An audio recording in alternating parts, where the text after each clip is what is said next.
All right, everyone. Welcome back to the community conversation. This week we have Mr. Matt Ehrlich on, one of my favorite members at Prototype. Matt's been with us for a few years now, and actually more recently, his daughter, Kayla, is now interning with us at Prototype. It's kind of funny because, Matt, you've been here much longer than Kayla's been here, but she seemed to get on the community conversation before you, which is pretty cool. So anyway, Matt, welcome on. It's cool to have you. I'm looking forward to this conversation because I know you got a lot of good stuff. So welcome. Well, thanks. Yeah, man. Yeah. So like I mentioned, like how we kind of get into these community conversations, kind of give us your story. Like, how did you kind of your fitness journey? I know you're an athlete, big lacrosse guy, like you coach your kids as well. Like, how'd you find Prototype? What was your fitness journey like? Give us all the good details. Let me start with my journey. First off, let me just say that I was talking to Dad, and he said the over/under on questions and topics was you're going to ask one question, and I'm going to cover about 20 topics. That's why you're gonna be a good guest. The less I talk, the more you talk, the better. I know. I'm probably good. Yeah, half an hour is not going to contain.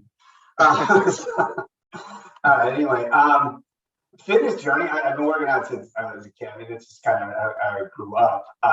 But getting to Prototype. I was big into like P90X. I think I talked to Kinsman about that at one point. He was into that stuff too. That was pretty cool. Tony Horton's got a good story. If anybody ever wants to read it, it's pretty quick, but he's a really interesting guy. And I was all into that. And Marty, I was coaching Marty's daughter Carice. And got to know Marty and Lily, and they're very good friends of ours now. And Marty was like, "You got to come into this, and you're gonna love it." Like, just because I'm competitive, and I kind of like all that and everything else. Kayla said in her podcast, the thing that's great about CrossFit Prototype is that it's sort of a sport, and yet because it's kind of got that sport tone to it. It's not like it's like super competitive, but I need that. I only stopped playing lacrosse in myself 2 years ago, right? The year before COVID. So I have always needed something to do and a way to I just love having that competition. The cool thing is, the reason I think I quit lacrosse was because of CrossFit, like because it gave me that release. I don't know what it is, but I just need it. A lot of my buddies in college who I played with, they're all done. They were finished after college and everything else. And I'm watching these kids now play lacrosse with me and the youth kids and everything else. And I always say it's a sport where a lot of kids from Westboro actually probably can go play in college. And I'm always sort of like looking at that saying, why would you stop in high school? Like, why would you just stop by the time you're 18, 17, 18 years old, and that's done, you're finished. What the cool thing is now in today's world is there's places like CrossFit, there's places like the golf course that offer those kind of competitive opportunity. But there's nothing like being on a team and actually competing, and that's something I do miss, a bit. But anyway, like I said, we'll jump into different topics. But recently, about 6 years ago now, I joined my family company from the corporate world, and that gave me another release on leading teams and stuff like that. We talk about this a lot in Next Gen within our whole topics and stuff, and it's again, I miss it. I miss leading a lot of people and being a leader and everything else. But to get back to why I stuck with CrossFit, why I love Prototype. There's a lot of reasons that go below this, but personally, it's the competitiveness. It's the kind of something to measure, something to go after, and it's really fun. And the people are all part of the team. That's pretty cool. Watching you also, I'll give you that too. Watching you grow this business and manage this business is really inspiring to me, like to watch it and how you've done this stuff. So a lot of credit to you. It's really awesome watching you run a business. It could be a pastry shop and the water, but I don't know how good I would do a pastry shop. It's so fun fact. My dad owned a bakery. My dad owned a bakery. So I'm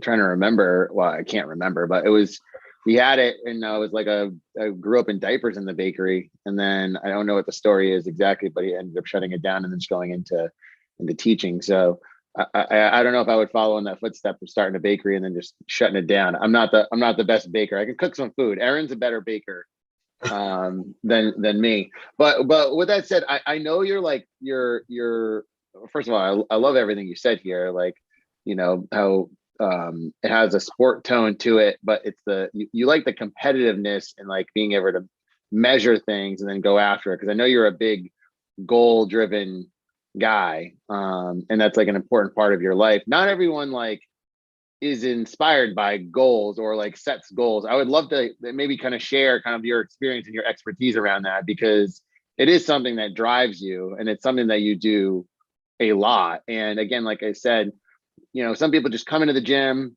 they put in some work and they leave and they go do what they do. And it's just kind of like, I wouldn't say goes through the motions, but it's not as like, you know, when you have a goal and something you're working towards and you achieve it, there's this, you know, level of accomplishment. It's like, it's a good feeling. Maybe you can share some insight into that. Yeah. This can go really deep, Mike. You know that. Go as deep as you want, man. I had quite a high school childhood, call it. A lot of stuff was a little messy for me in high school and stuff, and it wasn't just like failing or anything else like that. I was a good kid, very similar to Caleb. They call it well-rounded. You know, that's what I was kind of like in high school. And some things went awry for me. I broke my leg 3 different times in high school. I was going to use that as my lies, and now I can't. But anyway, you know, let me just, I got to refocus for a second. The point there is that I came out of high school and I really was scared that I wasn't going to go on to college. I got recruited and stuff, and I was going to go to some okay colleges, but I went to Bridgeton Academy. And it gave me the opportunity to kind of, back then, Anthony Robbins came out with his tapes and stuff, his first round of tapes. My dad was kind of, had traveled a lot, and he was listening to stuff in the car, and he said, here, try this out. When I was 18 years old, having that impact on an 18-year-old was really incredible. So I was able to do the values, the goals, the missions, all this stuff that anybody does with their values of life at a really young age. And what came from that was really the actions, the tasks. So, you know, my first thought was, you said, you know, oh, you're a goal-driven guy. And some of the stuff I'm working on now is to get a little more disciplined about stuff. So it's not that what became of me throughout all those years and all through college and grad school and everything else, and my career in financial services for a while. I call it my first career. And even for that matter, running the lacrosse organization. It's really about tasks, and I'm a list guy. It's like I like to just write down a whole bunch of stuff and get it done in the beginning of the week and just knock it out. So I'll say, okay, I'm going to go to 3 or 4 CrossFit classes. I'm going to do 2 Pelotons, and I'm going to do run, row, and bike, 3 times a week. I do all that kind of stuff. That was this week, actually, what I did. When I wake up at 5:30 every day too, I did that. So it's like I check it all off. Well, next week comes and it's a new list. So, that's to say that I'm really accomplished at that.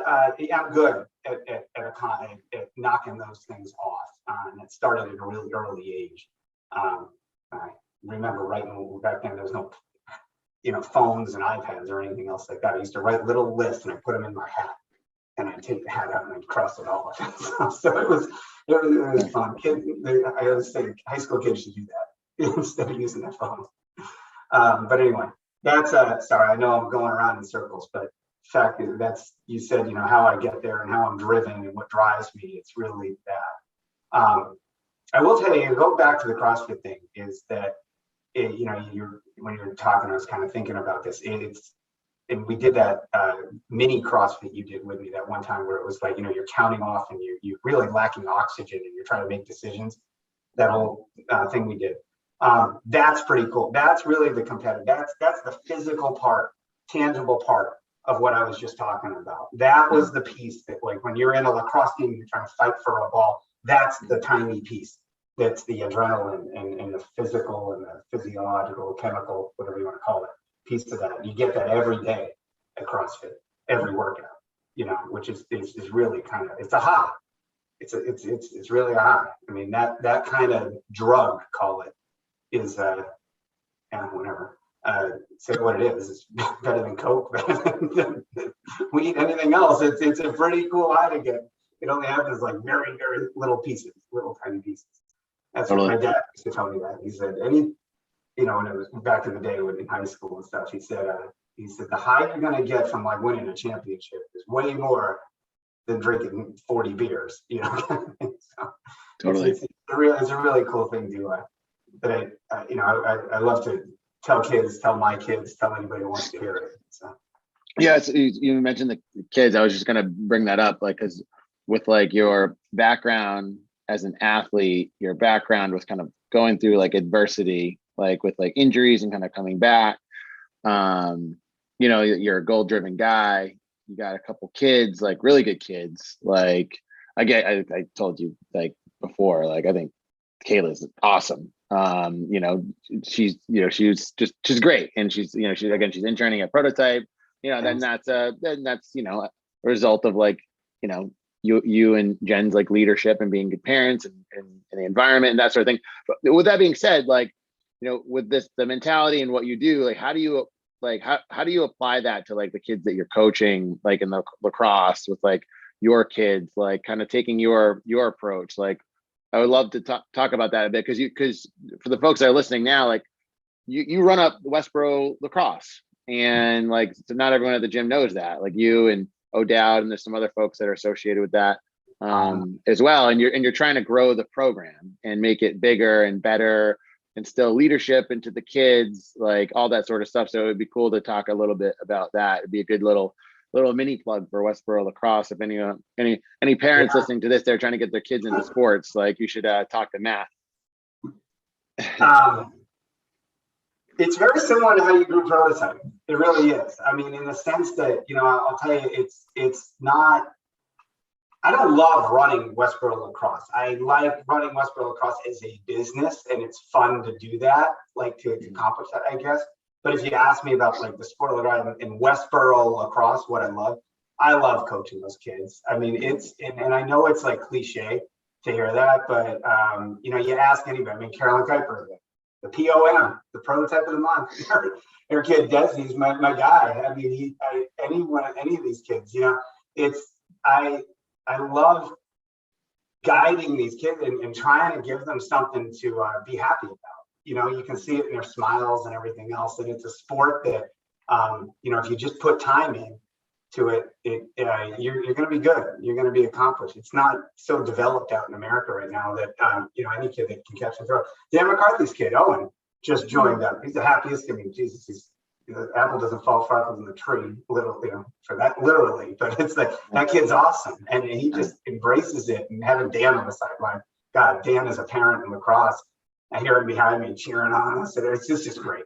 And it's really great when you have those stories. And I've had those stories for years. I coached the junior high kids when I first moved here. I coached in the inner city for 7 years before that, with incredible athletic kids. I mean, it was awesome to introduce them to the sport. And that was character. That was like hardcore character education that you do. It doesn't resonate as much out here in Westboro, that character education, because it's like the kids are fed it like constantly.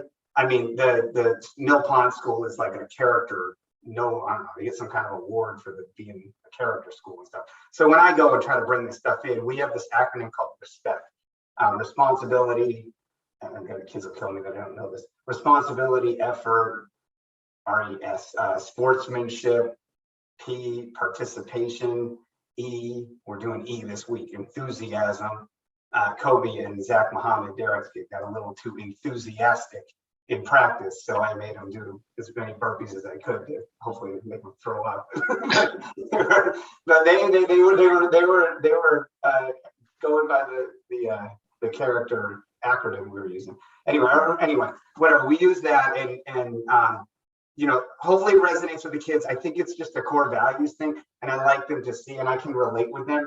I mean, I really like to befriend them. I befriend a lot of people, but I like these kids, and I've got kids that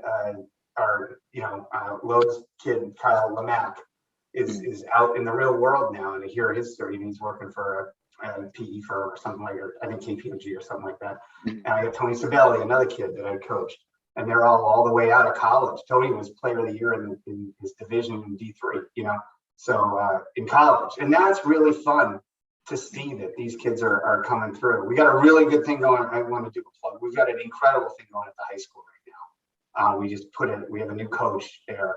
The kids are great. He's going to have a growing year, but it's really fun to bridge that gap now too. And again, and the friends that I've got, I mean, I wouldn't, all the people that are at Prototype, people prototyping right now. So anyway, that's my plug for Westboro lacrosse. It's a community, just like you said. You don't have to be the best lacrosse player. It's a community. We're pretty damn good though. I'll tell you that, just because we're a community. So then just remind me. So you guys are playing. Is it town? Is it club? Like what is the town? Yeah, the core of it's town, and we don't keep score. There's no in the younger ages. They don't keep score. Well, we're supposed to keep score now in the 6th grade through 7th through 8th grade. So Sean coaches the 7th and 8th grade with Liam. All right, we just had this weird thing that just happened. First time ever. Zoom unexpectedly quit. Let's just we'll keep it rolling. We'll piece these audio bits together. Okay, sorry, Matt. It broke Zoom. Tell Sean I talk too much. So funny. Sorry, you're talking about the town and versus club and that sort of thing.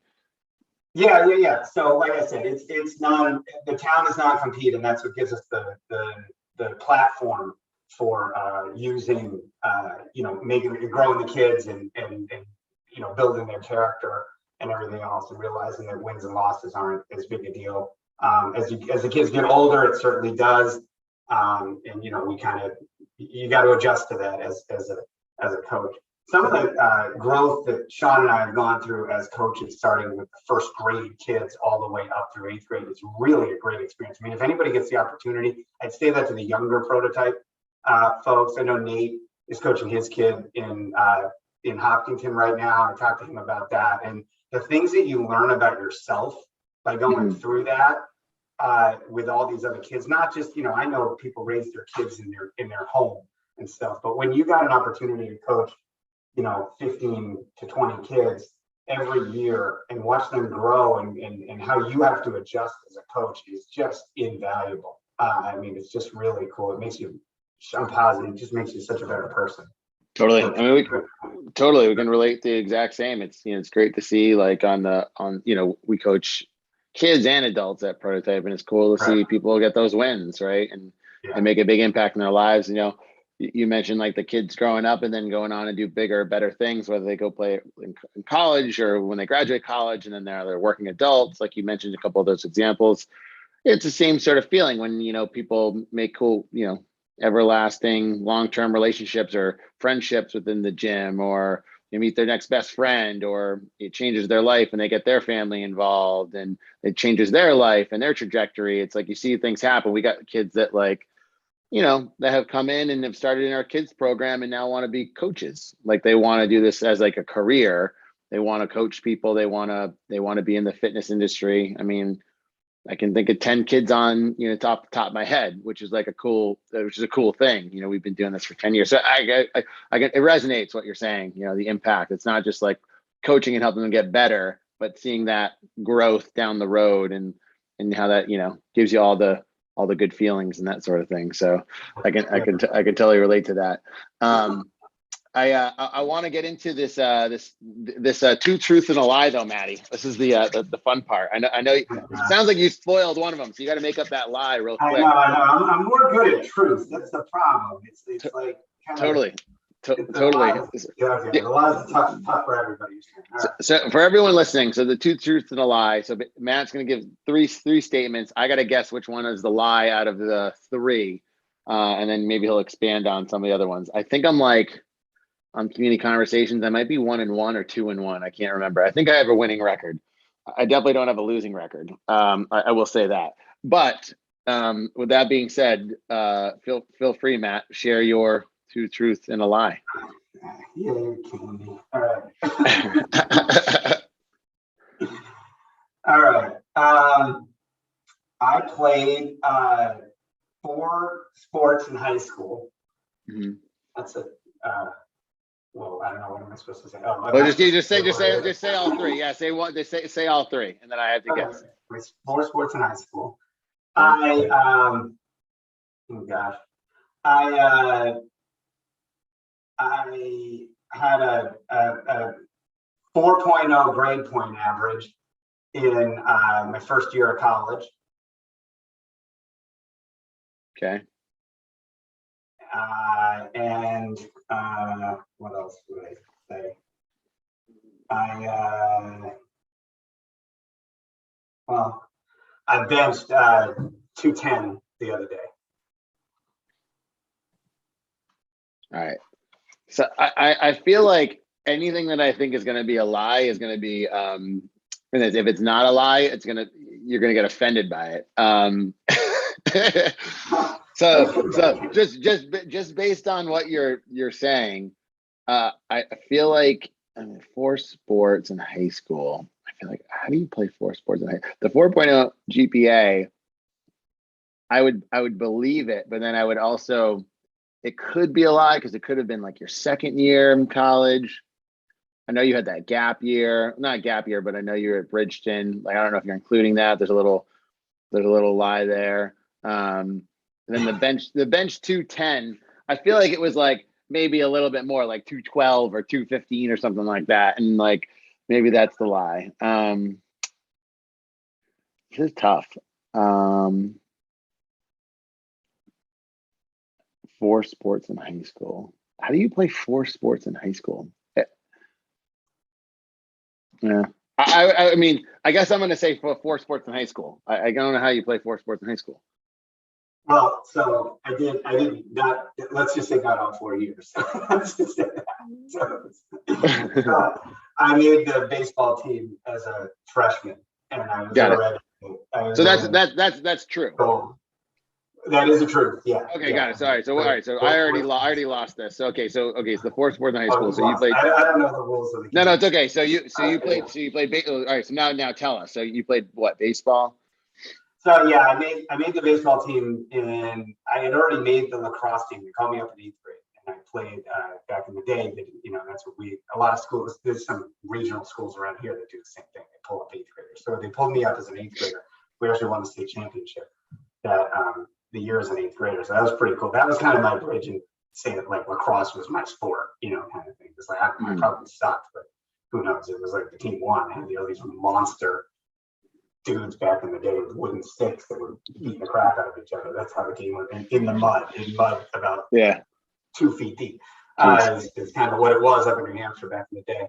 But anyway, then I played baseball, and I made the baseball team because I really loved baseball. I love baseball. I do. I love it. I was watching all the opening day stuff yesterday. I just really enjoy baseball. It's probably It's a bummer that it's the same season as lacrosse. Oh, it sucks. It sucks. I wish they were opposite. I wish there was something else, because I really like lacrosse being in the fall and baseball being in the spring or something like that. Kobe's on the Little League team, the Little League base for the 12-year-olds now. They're going to Cooperstown this summer, which is kind of cool. That is cool. So, trekking all over the place with him, with lacrosse and things. So he's getting a little bit of a taste of it in 6th grade. But that was the truth. The lie was now I didn't bench I benched 210 back 2 years ago when I was sticking with CrossFit every day. no, the fact that I haven't taken off COVID and everything else, I haven't kept that up. I figured you'd get that, being. So that was the thing that was on my mind, and I was like, wait, 4 sports. I was like, how do you play 4 sports in high school? And I was like, bench. I was like, and then that was the one that intuitively I was like, I feel like that would be one of those easy ones you could adjust. But right. I mean, impressive though, the 4.0 GPA. Well, it's not. It was probably 4.0. I did put it this way. I did really well my first year in college, and that the reason I brought that up is because that was really a testament to Bridgeton. Like I had really not done well in high school, well enough to get into some good schools. I went to Bridgeton, did incredibly well. Did I think 3.7 grade point out or something like that. I was in all AP classes. I actually got 6 months of college credit at Bridgeton. brought that to Bentley. And then that first year I really, really excelled. And that was really, it set the pattern, I guess, the reps you call it, for college. And then from there it kind of, took hold. And that's where, I try to, again, put that into the kids I coach and talk to, even my brother, and everything else, trying to do things 110%. It's like, you don't have to be a dumb lacrosse player, is the idea of it. And then that kind of plays out now in my life. I don't have to be a, bad business guy because I run a lacrosse board, or bad golf, or, golf. Full life is where it's at. That's cool, man. That's kind of cool. Well, I mean, you said 4.0 GPA, you said you did really well. So that could still be a lie. The 4 sports kind of sounds like a lie because you didn't really play 4 sports. You made the team and you didn't bench 210. It sounds like you still had 3 lies. That's all I'm saying. I did. I didn't have a chance to put everything together. It was like, I didn't want to do some funny thing like I got 2 cats and a rat or something. Yeah. Oh, that's so funny. I love how you defer to the obscuring the truth for everything. No, I'm just kidding. This is cool. All right. So more stuff that I learned about you today. Well, Maddie, this was fun. This is just a good conversation. It was cool to talk about lacrosse stuff. I mean, you folks that are listening, appreciate you tuning in this week's community conversation. We try to go every week for this community conversation. It's you can check it out on Spotify or Apple Podcasts. We also have it on our YouTube channel and our blog if you want to check that out. Just make sure you're tuning in, share it, like, comment, all that other fun stuff. But Matt, thanks again for being on. Really appreciate it, man. Mike, I want to do another plug for you on this. So Jen, my wife, who's not a member of Prototype, but we all know her, she was listening to Kayla's podcast. She was listening to it in the car. She hadn't listened to it before.